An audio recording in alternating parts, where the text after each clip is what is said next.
There we go. All right, the floor is yours. Thank you. Well, thank you for the opportunity to speak with the students today. I think this is the second time that I have been able to engage with the scholarship recipients of CHUI, so super excited to be here. My name is Diana Dabdoob. I am the Senior Director for Admissions and Recruitment Affairs at the American Association of Veterinary Medical Colleges. And within the organization, my role is kind of dual.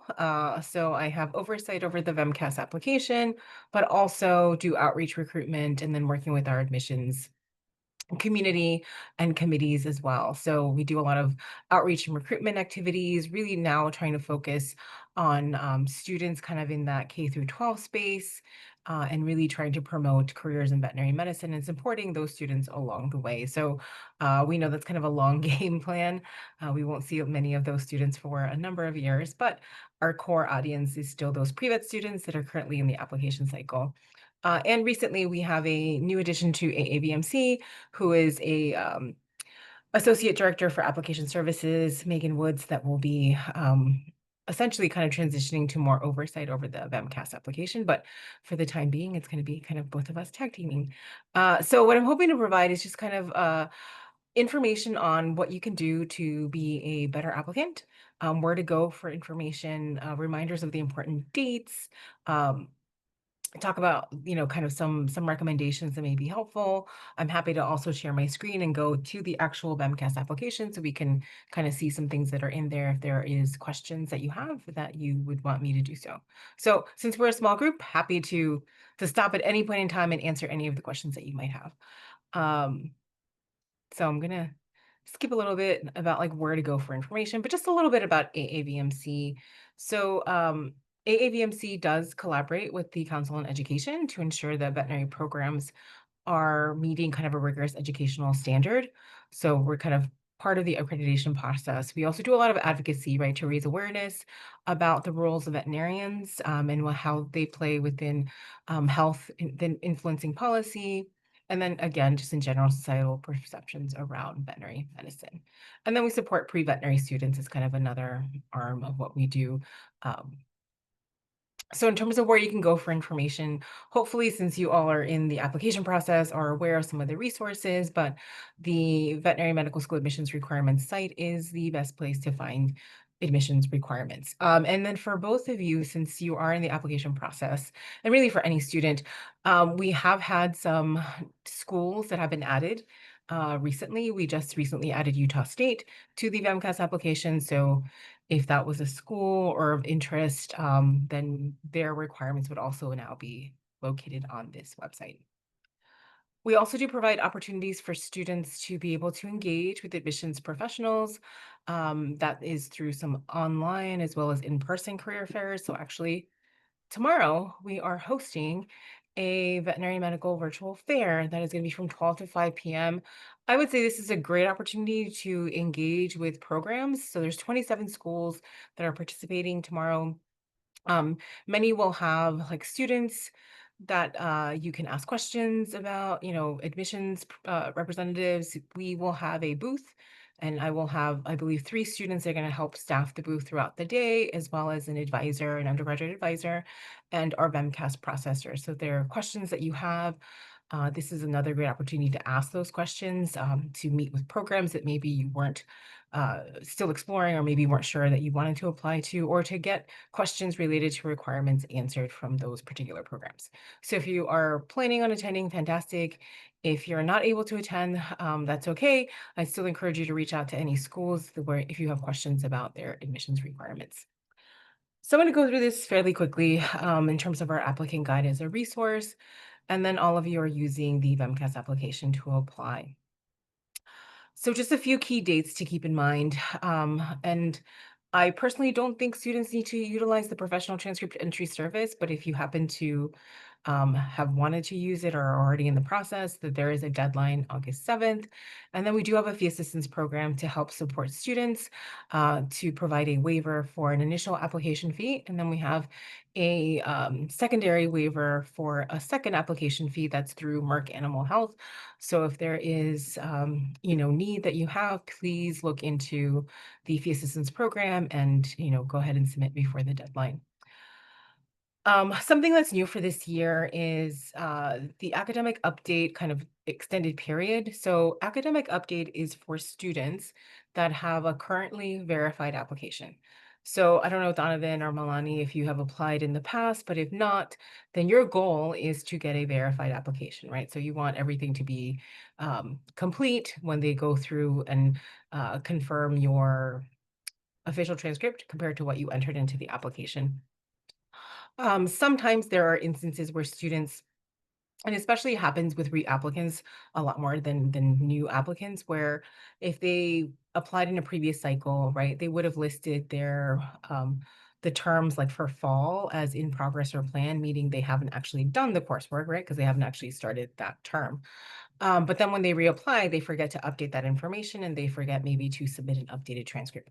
So academic update will allow students who have previously previous terms that were incorrectly listed as planned or in progress that really should be listed as complete to be able to make that update and correction and then send an updated transcript. It is really helpful for those students because we do find that there are not a lot, but a good number of students that where it does happen. And then in the past, when we didn't have this process, they really weren't able to move forward because they had essentially terms that didn't have complete information. So, for you all, if you haven't submitted anything, you don't have a verified application, then it doesn't pertain to you. But let's say you ended up submitting like mid-August and you come to find out that maybe you were taking summer coursework, but you initially applied and didn't include that summer coursework, and you want to have it included later. As long as it's before the deadline, then you can initiate academic update, update that coursework information with grades, and then request a new transcript to be sent. And then you would go back and be re-verified with that coursework. It may be something to kind of keep in mind if you end up being in that kind of situation. Our application deadline is September 15th, so that is really important. I think both of you are on the East Coast time, or at least Donovan is. But if you are not on East Coast time, definitely encourage you when you're submitting to submit during working hours. So if there's any issues or technical issues, you can reach out to customer support and somebody can be there to help you in that process. We do highly recommend students try to submit earlier by mid-August because if there are issues that happen during verification, then you do have time to make any changes there, right? So I believe you're probably well aware with many of the application requirements. The biggest thing I think to note with regards to requirements is that sometimes students get a little bit confused or maybe are not certain about some specific course requirements schools have outlined. A lot of times, the schools will want those specific courses, and maybe you have a course that may not have fit that particular requirement, and so students always are not sure. Maybe it will meet the requirement, maybe it won't. I highly recommend you reach out to the program because they can tell you best what is going to be acceptable for their school. Some programs will be able to work for you. Some may say, no, we need this particular class. And that is where I think sometimes students can get a little bit tripped up. The other piece too is when there is coursework or prerequisite matching. So for the majority of our schools in the VEMCAS application, you will be able to match the courses that you've taken to prerequisites that they've outlined. So they may have like a biology prerequisite, right? And it says like you need 3 credit hours of biology. You may have taken more than that. So I think there may be sometimes confusion on like how to match your courses to the prerequisites that have been outlined there. And so you want to match prerequisites. So let's say you took more than the required amount of a particular subject that they're requiring, then you should likely pick the courses that you have the higher grade in to match. If you have questions about that matching, reach out to the program because you don't want to be in a situation where you haven't matched it correctly. A lot of times, programs end up spending a lot of time on just kind of fixing the prerequisite matching to confirm, or they go back and confirm that that actually was the course that met their requirement. So just be a little bit careful about how you're doing the prerequisite matching. The other component around non-academic activities, for example, experiences that you've had, that is extracurricular, employment, volunteer work, clubs, research, obviously the animal and veterinary experiences are really important. But the biggest recommendation here is just have a complete application. I know students maybe want to focus a lot more on the veterinary experiences and animal experiences, But if you have extracurricular activities, employment, no matter what kind of employment, that is something that you should include in the application. So err on the side of including more than less, and let the particular school be the ones to determine whether they want, how they're going to review that information. So don't kind of undersell yourself and not put in all the things that you've done.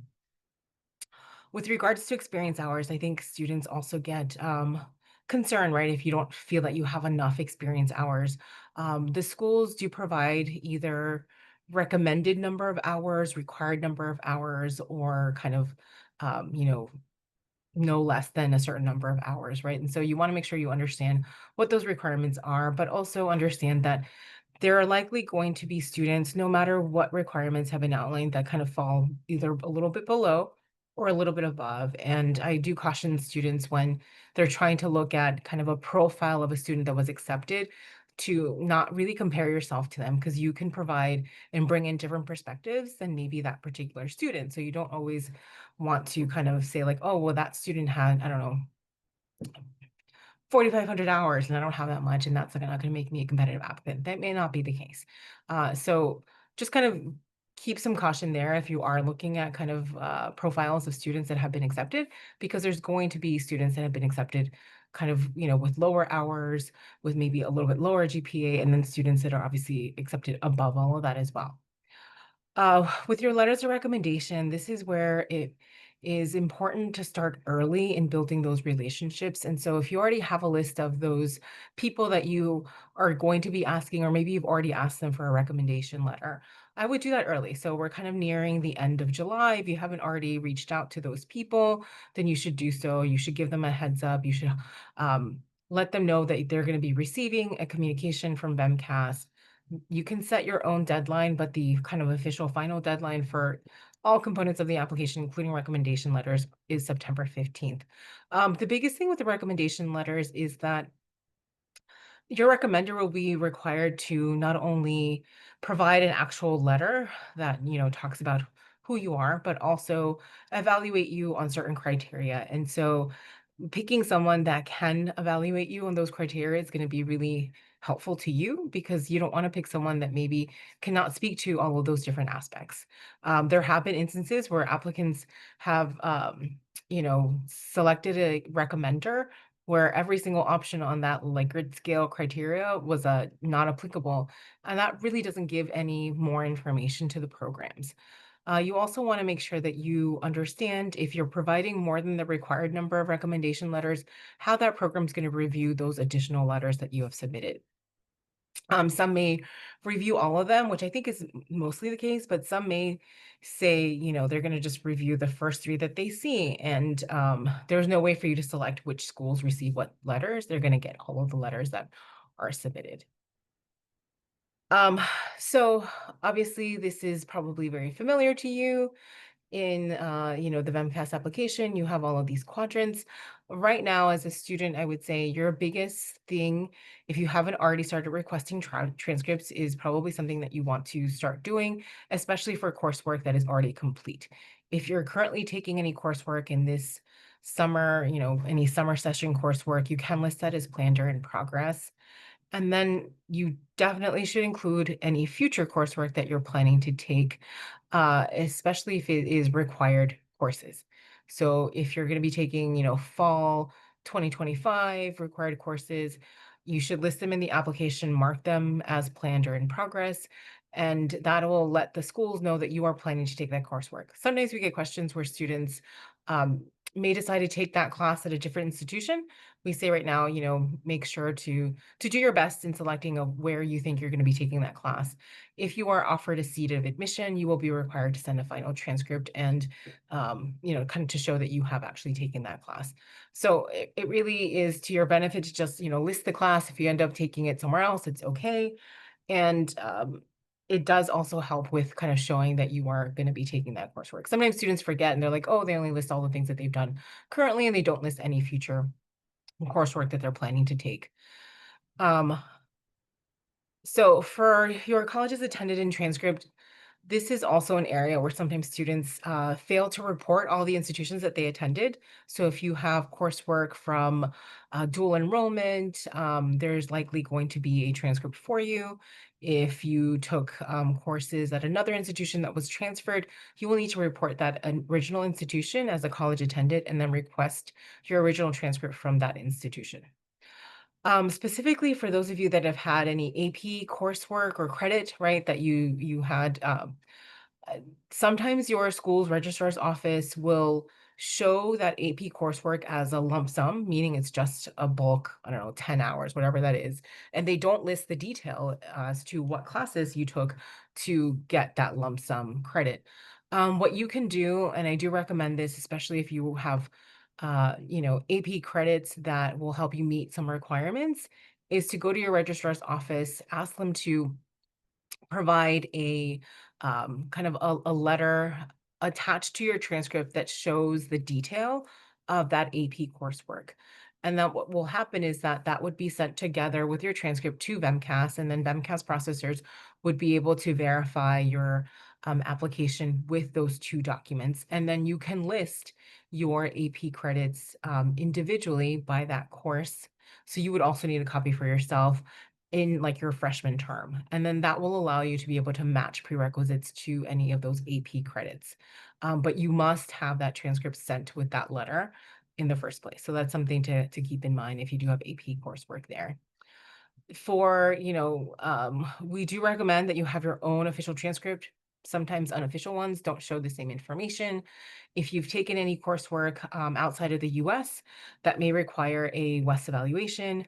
For any of you that might have done study abroad, it could be the likelihood that your study abroad program was probably part of your undergraduate program is pretty high, but there are instances where you may need a WES evaluation for a study abroad.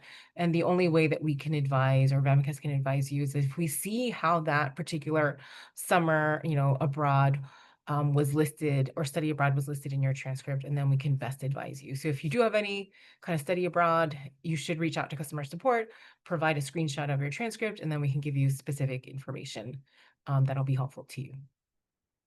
We only accept electronic transcripts from two providers, and that's Parchment and National Student Clearinghouse. If your school doesn't participate in those two, then you'd have to get it mailed to VMCAS. And we get questions about getting things mailed to us all the time. So I'm going to share my screen in just a little bit with the VMCAS application to show you exactly kind of where all of that is and how kind of easy it's been made in the application itself. I see that we have another student here, so welcome. Thanks for joining. Uh, thanks. So another component of the application is your essay prompt, right?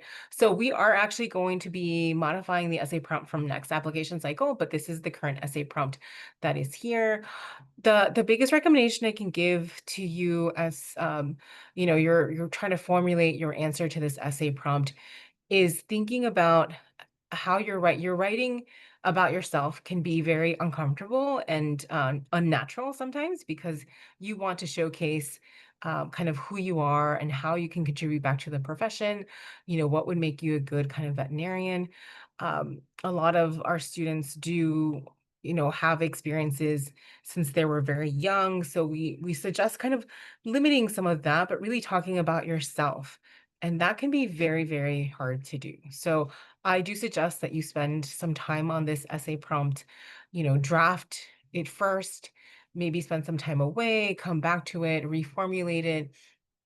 But you want to make sure that you are actually answering the question about why do you want to pursue a career in veterinary medicine and what, you can bring to the profession.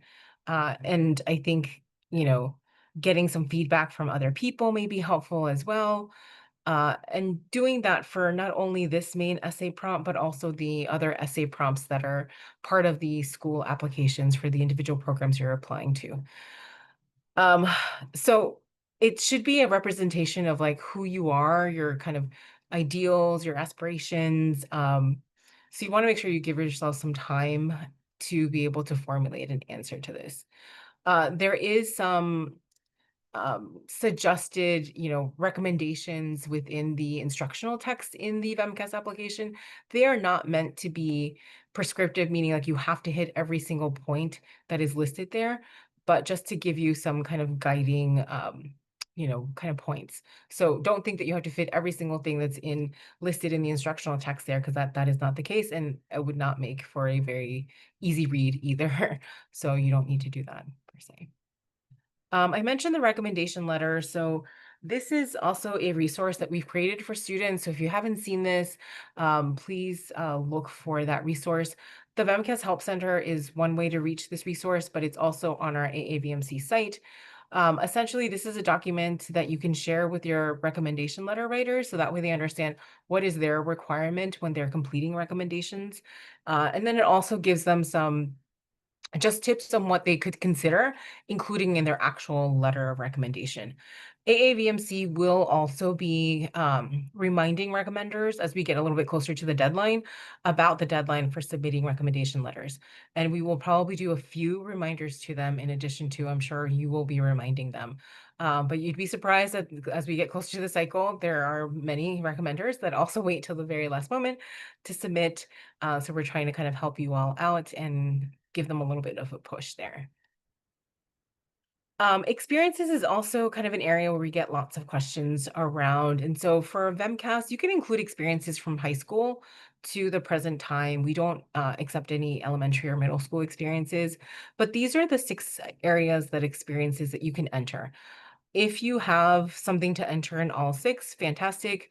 The biggest recommendation here is like not to sell yourself short, right? So don't think that your employment experience is not going to be as valued because maybe it wasn't in the veterinary field included, right? There's a lot of skills that can be honed and attained through employment experiences in different areas, especially kind of those leadership, communication skills, management skills. So you want to showcase all of that and, please include all of these different types of experiences if you do have them.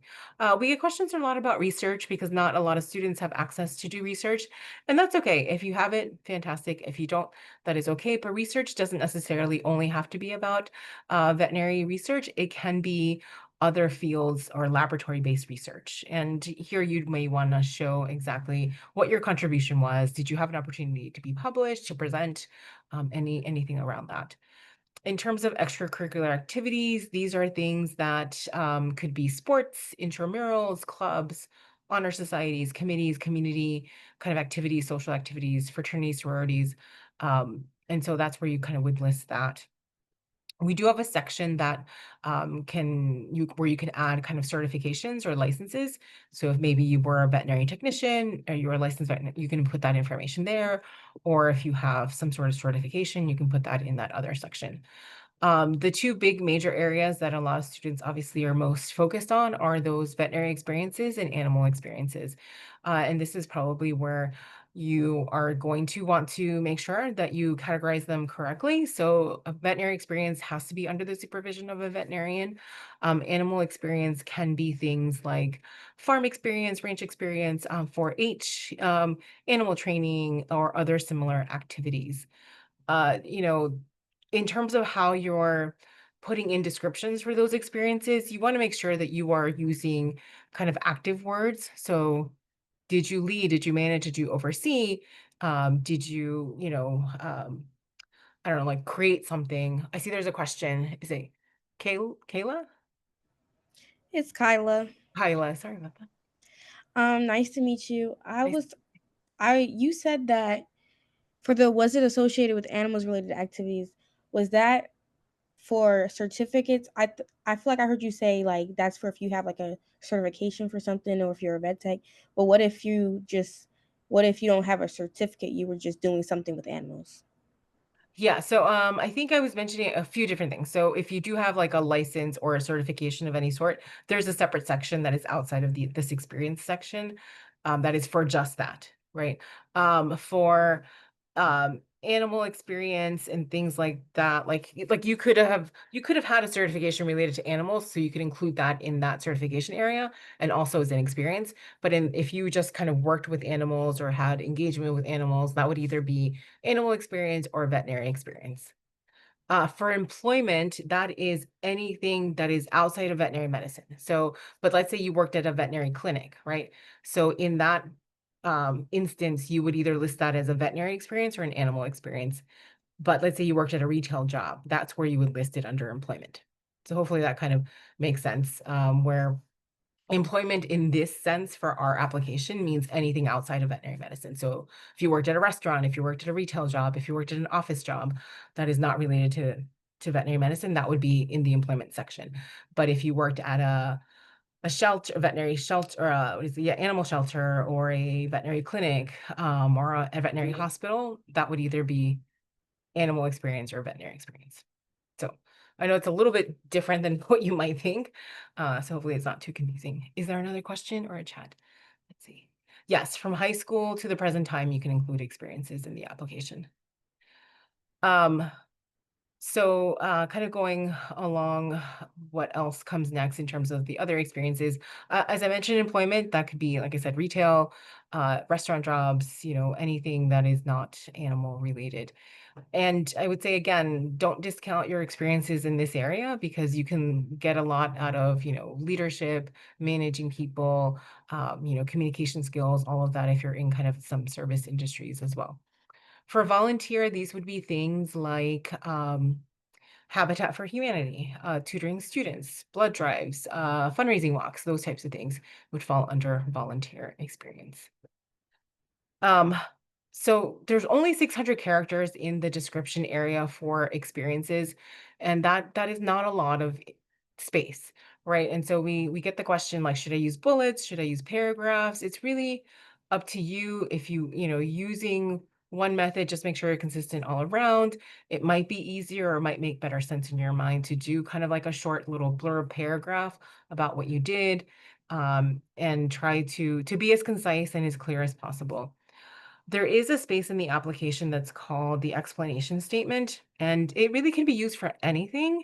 So let's say you had a really fantastic experience that you wanted to expand on more, that you don't feel that you had enough space in the experience section. You could use that area of the explanation statement to expand on that experience.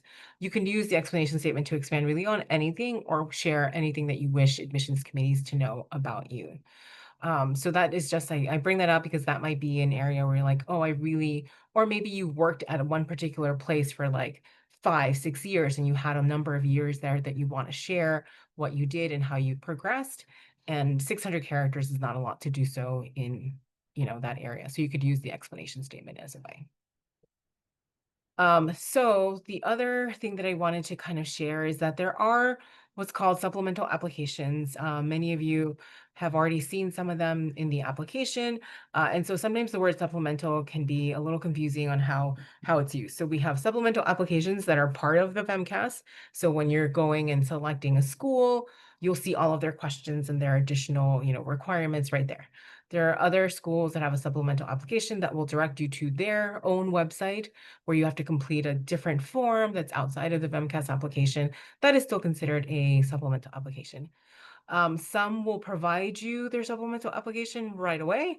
There's a few others, especially the ones that have external ones, actually all the ones that have external, they may not send you the supplemental application until you reach a certain point. I believe there's at least one school you have to have a verified application, and then they will send you their supplemental for you to complete. And some do have a separate fee for that supplemental application, and that can kind of vary on, from school. Some may not have a fee. And again, as I mentioned, kind of when you complete it, it's really, if it's in the VMCAS application, that you complete it right away. If they invite you to complete a supplemental, then the school will communicate with you with that information. So it's really important for you to be on top of your email communication, because you may get questions from programs, you may get information from programs about their supplemental application, especially if it's outside of VMCAS. And I don't know if there was a question in the chat, so let me see. So if you worked with animals and were paid, does that fall under animal experience? It would not fall, it does not fall under employment, it would fall under animal experience. So if you worked with animals and were paid for that, it would fall under animal. So great question, Donovan. So just keep that in mind. And so my biggest tip here would be when you're reading the information of the school, it'll be pretty clear. And I'll show you, like I said, in a moment, I'm going to go into the VMCAS application and share my screen here. Like what if a school has a supplemental that is outside of the VMCAS one. So I mentioned our fee assistance program. We have many processes to be able to provide fee assistance for students that need it. It does close on August 14th, so just keep that in mind. And there are only, you have 14 days from the time of being approved to be able to use that fee waiver. And so I recommend if you are going to be requesting for fee assistance to do so when you're ready to hit that submit button, because you don't want to kind of lose out and then have that expire on you. So we have a robust budget for this program, so don't feel that you need to, go like today and request it if you're not ready to submit. Definitely do it before the deadline if you do need some support. But we have a fee waiver for the initial application fee and then an additional waiver. So the Merck Animal Health one, that is the additional fee waiver, does have a cap in terms of funding, but we are nowhere near that cap yet, so you still have time. I'm going to skip this. This is just more kind of an outline, but I'll share the slides when we're kind of done with this presentation. But a few things, right? Prepare, make sure you understand the requirements. If you have questions about requirements, this is where you should reach out to the programs and ask them directly about their requirements, because you could ask me and I can give you some general and global responses to that, but each program is going to be very individual on how they're addressing that question, whereas one program might say yes for something, another program might say no. So you want to reach out to those schools directly. Make sure that you're reading instructions. That is really important because there is good information, not only in the application, but instructions for the program specific questions. Understand what the deadlines are, especially around requirements, when you need to complete supplemental applications. Make sure that you're reporting all your institutions that you attended. And if you have, questions around that, if you are submitting early enough, you should be able to make, updates to your application. Requesting your transcripts, proofreading, you want to make sure that you are looking at all of that. I'm going to go into the applications. Let me stop sharing my screen for the moment because I want to show a few things that I think will be helpful to you as you're going through and applying. Let me be sure. So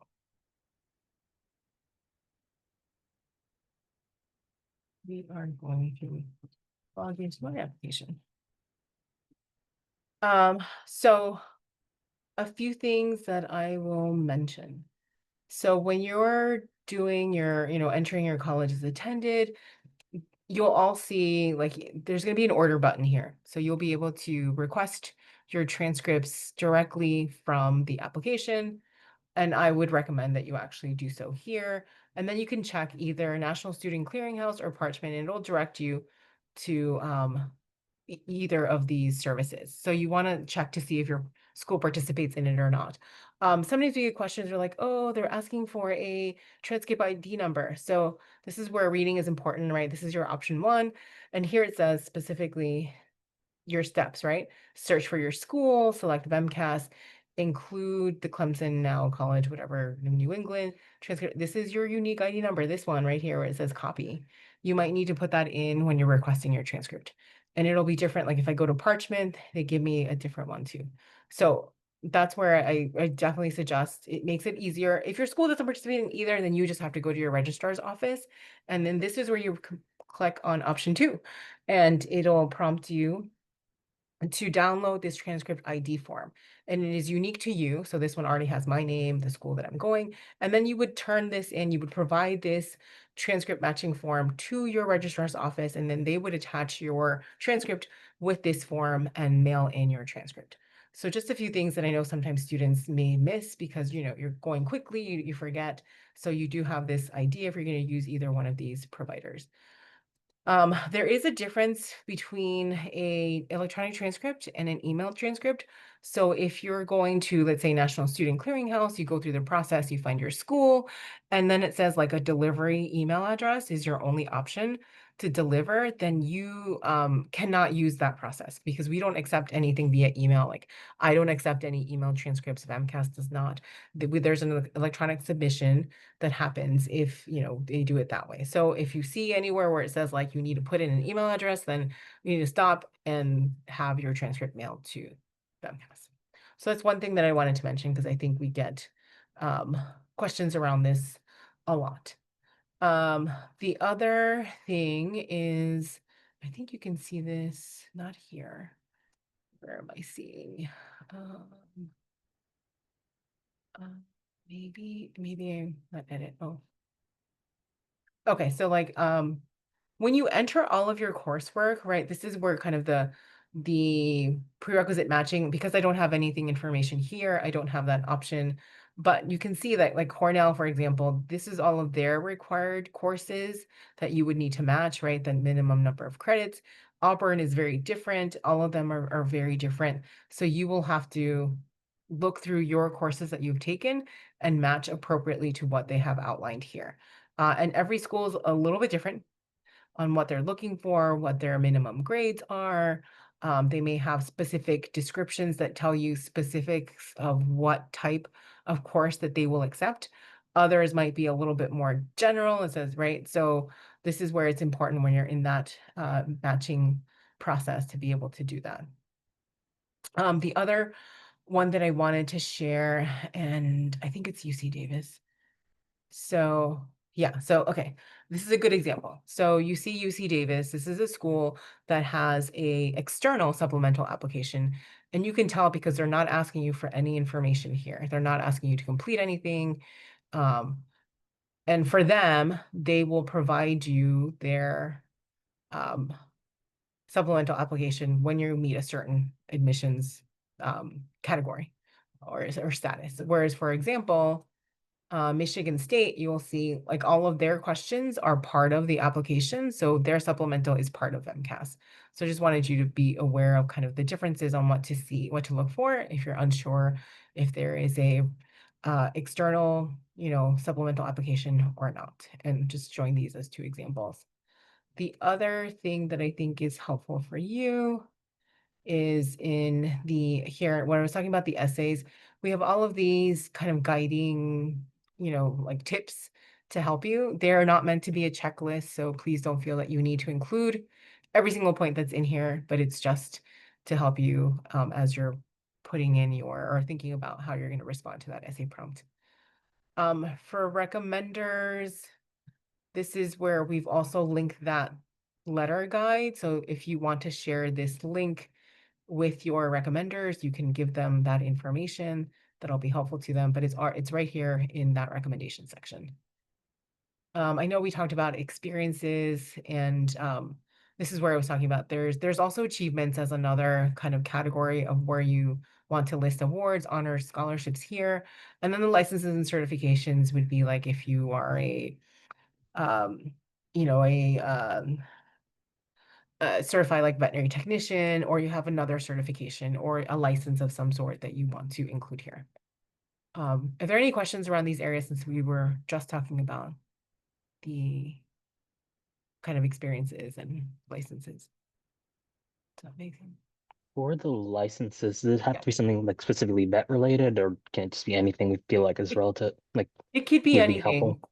Yeah, it could be anything or a certification. Like, for example, I am a certified association executive. Like there's a association that provides certification, right? And you do a test or like program management, PMP type. You can list those in here. Okay. It does not have to be veterinary related. The other thing I wanted to note is that you do have the ability to kind of track parts of your application and where they are. So the check status tab is a great way to be like, oh, none of my transcripts have arrived because obviously it's my test application, but you can start to see like, these are the schools that I've listed as my colleges attended, which ones have come in, which ones have not. And then also, you should be able to track recommendations. I did not request any recommendations, so you don't see them here, but you should be able to also track recommendations if they've been submitted or not. The other thing I did want to note is that under your name is where you'll see the VEMCAS Fee Assistance Program. And this is specific to any service organization participation or financial income. The other ones that I mentioned that we provide fee assistance for is they are managed through AAVMC, so there is a separate process for that. And usually I just go to the VEMCAS Help Center, look up fees, and then you'll see the links to the different processes for the internal ones that we manage. Like, for example, the letter of explanation process, there's a link here.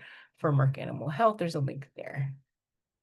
All right, I'm gonna go back to my slides and see, but if there's any other questions, I can show you any other part of the application if that's helpful. Okay, I'm gonna go back to my slides really quick. Just a few other things to consider. As you're applying, or wanting to go to vet school, like going into vet school, what are things you should be considering about during vet school and then after vet school? So the average application costs can be, depending again on how many schools you end up applying to, like if you're not applying, if you're going to be applying to a smaller number of schools, then this cost could definitely be less. You want to understand the cost of attendance versus tuition. So there's information on that on the applytoVetSchool.org site. You want to understand kind of the process for financial aid, how much you need to borrow. Many students, they have a love of animals, so sometimes they do bring pets to veterinary school. What is that going to look like, and what financial needs would you need to be able to support a pet while you're in vet school? And sometimes too, we have students that adopt pets while they're in veterinary school. So kind of having that knowledge, I think, up front can be really helpful to you. The average debt, and this is from 2023, so I think we just updated our cost comparison tool, so I have not looked at the new average debt, but it's been around 172,000. So you want to understand what are some current loan repayment programs. If you are going to be continuing your education and doing some specialties, what that debt might look like if you're going to be going into additional kind of learning. Thinking about the right institution, you want to think about location, the culture and climate, and then obviously cost. Where do you see yourself attending veterinary school, right? Like what makes better sense to you, like where you may want to practice. Is there, a reason why you may want to study abroad? Like that might be an opportunity to be able to, kind of experience something that's a little bit different in a different country. Thinking about the school's educational environment. So what type of like learning do they have? Like, are they doing, what is their curriculum? Are they doing block courses versus semester long courses? Are they doing block exams, which are kind of weekly exams? Is that a type of learning that, you would be successful in? And, for some students, having weekly exams is fantastic. They love it. They think it's great. For other students, it's like, it's too much and they would prefer a more traditional type of, curriculum. Or is there a hospital on site or not? Kind of those things that you want to consider. What do the students obviously think of the school? Are you comfortable? Do you see yourself within that student body? And then obviously cost around, if you are lucky to be in a state that has a veterinary school, then obviously your in-state school is going to be less expensive. Understanding again how much you should borrow and the cost of applying are all things to take into consideration. And this is where I think it's important to have that communication and contact with the schools, because that's the only way that you're going to really figure out if that is a place that you see yourself in. If there's an opportunity, especially if you're going to be applying to a state school, to visit them, to kind of see what it's like, and have a better understanding if that is where you're going to be feeling like that you can be a successful student. So I'm happy to answer specific questions. I'm going to stop sharing my screen, but I'm happy to answer any questions that you have as you're going through the process of applying now, or anything that I didn't touch upon. Have you all or feel that you're at a good point in your application, or you just kind of started the process? Okay. That's good. Is there any area that you're like, oh, this is more, oh, go ahead, Kayla. Go ahead. Honestly, for my application, I feel like I've just started. I don't know. I don't feel like I'm behind, but I feel like I'm behind. Does that make sense? Right. Yeah. Like, so before even doing the application, I've always been trying to work on my having my stuff before the application, but it's like I feel like I haven't started the application. Like I have some of the bits and pieces, like I have some of my personal statement, I record all my hours, I practice writing on the questions, but it's like when I'm starting the application, I just started and I know that documenting the hours is something that stresses me out. Yeah. Do you have somewhere where it's already written, or is it more like you're trying to like bring to mind like all the things that you've done? I Like you, write them down. yeah. But sometimes it's hard to be like, well, what did I actually do? What, Yeah, you know, like I write it down and then I write down a little slump some of what I yeah. did really quickly, but it's like most of my stuff is the same, but I am in a new job now. So it's like I'm still like I don't really know what to write for this because it's like I'm still doing new things. Yeah. Yeah, I mean, I think you're not alone in that. I think there's a lot of students that feel that's probably one of the harder things to focus on because it's not only you don't have a lot of space, but you also want to frame it in a way that really shows kind of what you were able to do in that position. Um, and so, I mean, honestly, I can say like try your best. I would also, if you have access to a pre-health advisor, or if you're lucky to have a pre-vet one, they can be really helpful too because they're seeing kind of across multiple health professions on how students are completing applications.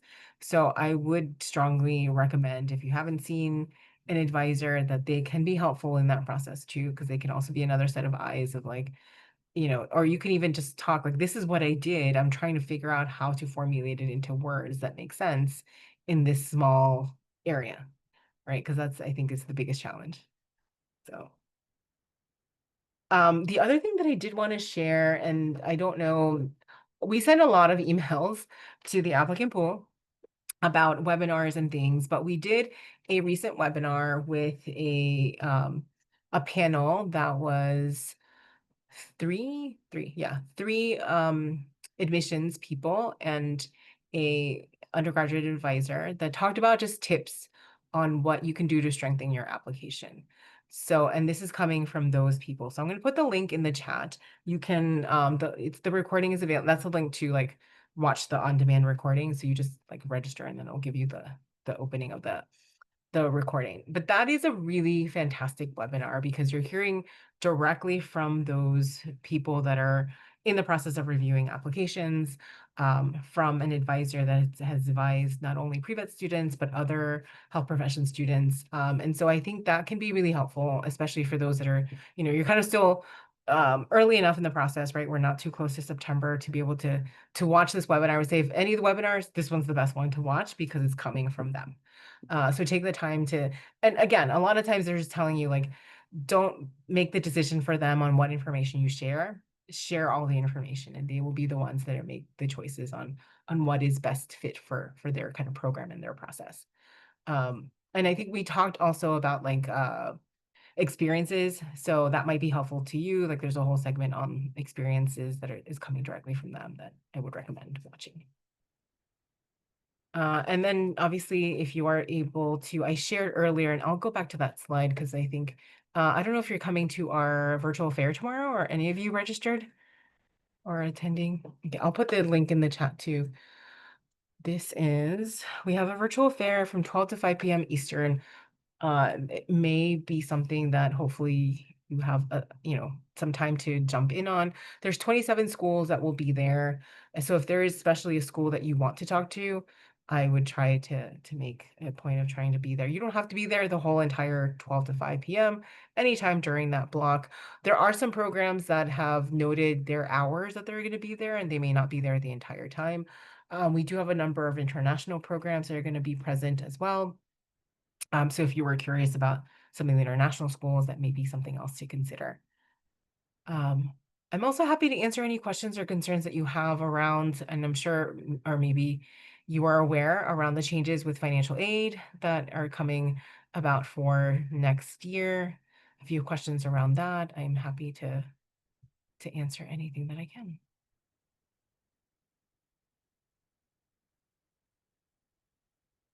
Okay.